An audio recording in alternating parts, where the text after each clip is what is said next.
I'm going to combine some farm chores with nursing education. Hi, Luna. Oop, sorry. She's not the one this brush is for. She is. Hi. I had a patient today that was hospitalized with congestive heart failure. And actually, congestive heart failure is one of the leading causes of hospitalizations or maybe rehospitalizations. It's a big deal in the elderly group. So I figured I'd educate just a little bit about what heart failure is. Basically, hold on, I'm going to back this camera up so you can see better.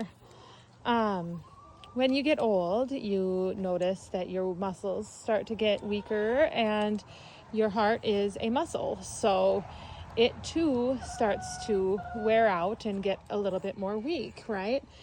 And when it does, it starts to struggle with circulating all of the blood and extracellular fluid, right?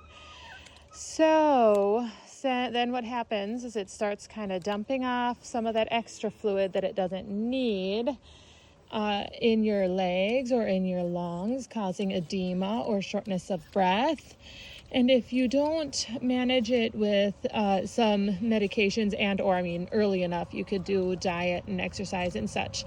But this weight gain, the acute weight gain, if you don't catch it soon enough, it lands you in the hospital for shortness of breath, chest pain, weakness, and you have to have the IV diuretics to take the water off.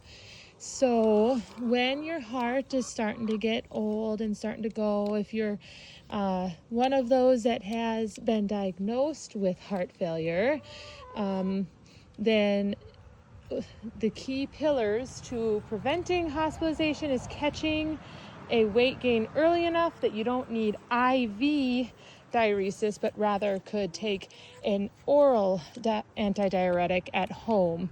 The trigger to call is if you've gained 2 to 3 pounds in a day or 5 pounds in a week. And then obviously weigh yourself at the same time each day, wearing similar clothes. As far as initial diagnosis, that is not my forte, because usually I'm seeing people that have already been diagnosed. But I know a lot of people with heart failure have a lot of fatigue, and a lot of, I've heard a few people that had recent onset, like recently diagnosed, and they were just having fatigue and activity intolerance. They just weren't able to tolerate as much activity as they normally did. So anyway, there's my nursing education while I brushed out my cow. How'd you like that, Missy? Aren't you pretty?